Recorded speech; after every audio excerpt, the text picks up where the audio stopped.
दोस्तों, घर बनाने का मतलब है ज़्यादा पैसे लगाना और ये आसान काम नहीं है। दोस्तों, इस काम को करने के लिए ज़्यादा पैसों की ज़रूरत पड़ती है। आज के टाइम में कंस्ट्रक्शन कॉस्ट बहुत ज़्यादा ही बढ़ गई है। दोस्तों, अगर आप अपना घर बनाने जा रहे हैं तो समय के साथ साथ इस काम में और भी ज़्यादा पैसे लगने शुरू हो जाते हैं। दोस्तों, यही कारण है लागत को कम करने के लिए एक अच्छी योजना बनानी पड़ती है। हेलो दोस्तों, कैसे हैं आप? उम्मीद करता हूँ आप सब अच्छे से होंगे और हमारी वीडियोस को ज़्यादा से ज़्यादा पसंद कर रहे होंगे। तो चलिए दोस्तों, आज की वीडियो शुरू करते हैं। नंबर 1, अपने बजट के हिसाब से योजना बनाएं। इससे पहले कि आप अपना घर बनाना शुरू करें, आप लोगों से बात करें जो इस काम को आपके लिए करने वाले हैं और इस बात को समझें कि आपको कितने लोगों की ज़रूरत है, कौन किस काम को कितने दिन में ख़त्म कर देगा। 1-2 दिन ऊपर नीचे चलता है, पर कोशिश करें कि हर उस आदमी से आपकी पूरी बात हो जिसको आपने अपने काम के लिए चुना है, और आप उसे ये भी बताएं कि आपका बजट क्या है। उससे ये भी पक्का करें कि आपके बजट में वो ये काम कर सकता है या नहीं। उदाहरण के लिए आप ये पक्का करें कि लेबर आपके पास काम करे, टाइम पास ना करे, चाहे वो किसी के भी आदमी हो। उदाहरण के लिए कॉन्ट्रैक्टर के हों या फिर आप ही के हों, क्योंकि एक कहावत है जो कि बिल्कुल सही है, खरबूजे को देखकर खरबूजा रंग बदलता है। काम करने वालों की सही संख्या बहुत ज़रूरी है। अगर काम के हिसाब से ज़्यादा लोग होंगे तो वो टाइम पास करेंगे और कम लोग होंगे तो वो ठीक से काम नहीं करेंगे। अगर कोई आपके लिए ठीक से काम करता है तो आप उसकी तारीफ़ करना ना भूलें, और जो ठीक से काम नहीं करता है तो उसे बिना समझाए ना जाने दें।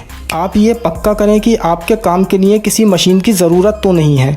अगर ज़रूरत है तो ये पक्का करें कि कितने दिन के लिए आपको मशीन की ज़रूरत है।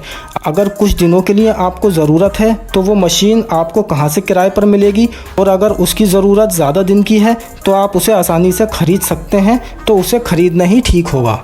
नंबर 2, सिस्टम बनाएं जिससे समय, मशीनें और काम करने वालों की कोई दिक्कत ना हो।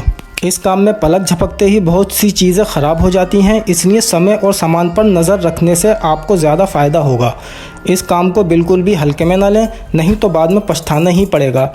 या तो आपको ज़्यादा पैसे देने पड़ेंगे या तो आप उसके पैसे मारेंगे। दोनों ही बातों से आपको दिक्कत होगी।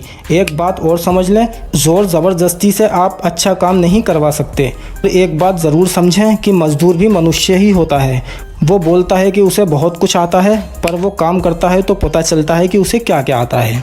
एक बात खुद से सोचें, अगर उसके पास दिमाग होता या वो पढ़ा लिखा होता तो क्या वो ये काम करता?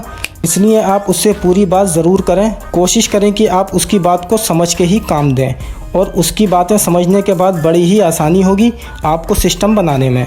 और कुछ चीज़ों पे आपको ध्यान रखना होगा, जैसे कि औज़ारों की कमी और ख़राबी, कर्मचारियों के काम के घंटों के गलत रिकॉर्ड जैसी बातें आपके निर्माण के फालतू खर्चे का कारण बन सकते हैं। अच्छी बात यह है कि निर्माण लागत को कम करने के लिए सिस्टम आसानी से बनाया जा सकता है और अच्छे ढंग से प्रयोग भी किया जा सकता है, जैसे कि टाइम टेबल बनाएं, मशीनों का रखरखाव करें और छोटे मोटे खर्चों का हिसाब किताब ज़रूर लिखें। नंबर 3, बेहतर होगा आप पेपर की सहायता लें। किसी भी काम को सही ढंग से करने के लिए लिखित तरीके की ज़रूरत होती है। मतलब जिसको भी आप कोई काम सौंपें, आप उसे लिख कर दें कि आपको क्या चाहिए, जैसे कि नक्शा साइज़ के साथ दें। ध्यान रखने वाली बातों को लिख देना ताकि गलती का कोई मौका ही ना मिले।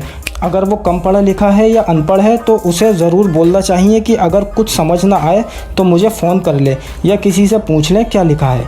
ऐसा करने से काम में गलती नहीं होगी, होगी भी तो कम ही होगी, सही तरीके से काम होगा। तोड़ना फोड़ना नहीं पड़ेगा, फालतू के खर्चे कम होंगे, आसानी से पता चलेगा कि कहाँ और क्यों किस चीज़ की ज़रूरत है।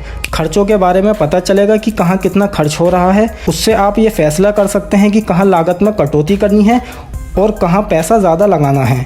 नंबर 4, पुरानी तकनीक को नई तकनीक में बदलना चाहिए। ये ज़रूर पता करें कि अब की तरीक़ों से काम किया जा रहा है, क्योंकि नए तरीक़ों का इस्तेमाल लोग पैसा बचाने और काम को अच्छे ढंग से करने के लिए करते हैं। उससे आपको ये भी बहुत फ़ायदा पहुंचेगा। नंबर 5, काम को थोड़ा ऑटोमेटिक तरीके से करें। आजकल ज़्यादातर हिसाब किताब का काम बिलों से होने लगा है, और आजकल बहुत सारे ऐप आ गए हैं जो आपको हिसाब किताब रखने में मदद करते हैं। जैसे कि आप लेबर की अटेंडेंस लगा सकते हैं, किसको कितने पैसे दिए हैं और किस लिए दिए हैं वो आप अपने मोबाइल में लिख सकते हैं। ज़रूरी कामों के लिए आप रिमाइंडर लगा सकते हैं। किस काम के बाद में क्या काम करना है आप उसे पहले ही लिख सकते हैं। सामान की लिस्ट आप बना सकते हैं। नंबर 6, कोशिश करें मैन्युफैक्चरर से ख़रीदारी करने की। आजकल मार्केट में बहुत कुछ अलग अलग होता है।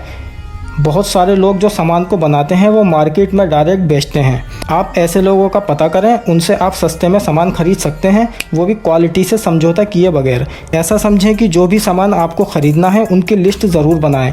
लिस्ट बनाने से आपको अंदाज़ा हो जाएगा कि कितने पैसे का सामान आएगा। वो सामान आप कभी भी रिटेल शॉप से ना खरीदें, कोशिश करें कि आप कम से कम होल सेलर से ख़रीदें। अगर आप सीधा बनाने वाले से ख़रीदेंगे तो ख़रीदने से आपकी काफ़ी बचत होगी। ऐसा इसलिए है क्योंकि रिटेल शॉप हो या थोक व्यापारी, वो सीधे मैन्युफैक्चरर से ही सामान खरीदते हैं। गुणवत्ता से समझौते किए बिना आपको सस्ता सामान मिल जाएगा। नंबर 7, मल्टीटास्किंग कर्मचारियों को किराए पर लें। जब आप लेबर से काम के लिए बात करें तो आप ये ज़रूर देखें कि वो क्या क्या काम कर सकता है। उस आदमी से काम करवाएं जो अलग अलग कामों को करना जानता है। इससे काम लेट नहीं होगा। छोटे छोटे कामों के लिए अलग अलग लेबर से अच्छा हमेशा ये रहता है कि आप ऐसे लेबर को रखें जो छोटे छोटे कई काम को कर सकता है। वो आपको लंबे समय में आपको बहुत ज़्यादा फ़ायदा देंगे। नंबर 8, देख रेख के लिए अच्छा आदमी रखें। अगर आपके काम की देखरेख एक समझदार आदमी करता है तो वो लेबर को अपने कंट्रोल में रखेगा। ये ध्यान रखेगा कि वो काम ईमानदारी से कर रहे हैं और साथ ही आपके सामान का ध्यान भी रखेंगे।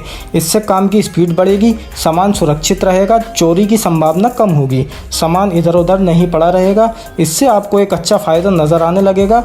जब आप काम को देखने जाएंगे तब आप अपने सामान की चिंता को छोड़कर अपने काम में हो रही कमियों को ढूंढने में ज़्यादा ध्यान लगा सकेंगे। नंबर 9, छोटी छोटी बातों का ध्यान रखें, उससे फ़ायदा होगा। घर बनाने से पहले एक नक्शा बनवा लें, उसके बाद उन लोगों को दिखाकर सलाह लें जो आपकी ज़िंदगी में अहमियत रखते हों। अगर वो कोई सलाह दें जो फ़ायदे की हो तो उसे कागज़ पे ही ठीक कर लें और उसके हिसाब से ही घर बनवाना शुरू करें, ताकि बाद में बेवजह तोड़ फोड़ ना करनी पड़े। विवादग्रस्त या उबड़ खाबड़ ज़मीन को ना खरीदें, नहीं तो उसे ठीक करवाने में ही आपका काफ़ी पैसा खर्च हो जाएगा। आपकी ज़मीन के आसपास अगर कोई खाली कमरा हो तो उसे किराए पर लेकर उसमें अपना सामान रखवा सकते हैं। सामान के ख़राब होने और चोरी होने की दिक्कत नहीं होगी। काम चालू करने से पहले मटेरियल को पर्याप्त मात्रा में ही खरीद लें, ताकि काम के समय सामान की कमी की वजह से काम न रुके और एक साथ खरीदने पर सामान सस्ता भी पड़ेगा। नींव ज़रूरत के हिसाब से ही खुदवाएं। ज़्यादा गहरी नींव खुदवाने से उसको भरने में खर्चा ही बढ़ेगा। ज़्यादातर 3 से 4 फुट गहरी नींव ही ठीक होती है। अगर कारीगर ज़्यादा लग रहे हैं तो मसाला तैयार करने के लिए मिक्सर मशीन का उपयोग करें। मशीन से मसाला जल्दी बनता है और समय व पैसों की बचत भी होती है। अगर आपको पॉलिश का काम नहीं करवाना है तो आप शीशम व सागवान की लकड़ी की जगह बबूल की लकड़ी का प्रयोग कर सकते हैं। वह सस्ती होने के साथ साथ मजबूत भी होती है। बिजली फिटिंग अंडरग्राउंड ही करवाएं, यह सस्ती पड़ती है। आजकल जापानी चौखट आने लगी हैं, आप उनका इस्तेमाल भी कर सकते हैं। किसी भी काम को कल पे टालना छोड़ दें। जितनी जल्दी हो सके काम को ख़त्म करने की सोच को अपने अंदर डालें, नहीं तो ये सोच घर बनाने में एक बहुत बड़ी मुसीबत बन सकती है। तो दोस्तों, उम्मीद करता हूँ ये सारे पॉइंट्स आपने अच्छी तरीके से समझ लिए होंगे और उम्मीद ये भी करता हूँ कि आने वाले टाइम में आप जब भी अपना घर बनाएंगे तो इन पॉइंटों को देखकर ही आप अपना घर बनाना शुरू करेंगे। तो दोस्तों, जाते जाते हमारे YouTube चैनल MNS क्रिएशन को ज़्यादा से ज़्यादा शेयर करें, सब्सक्राइब करें और लाइक करें। तो दोस्तों, मिलते हैं नेक्स्ट किसी दूसरी वीडियोज़ में। तब तक के लिए keep smiling and spreading love. Thank you.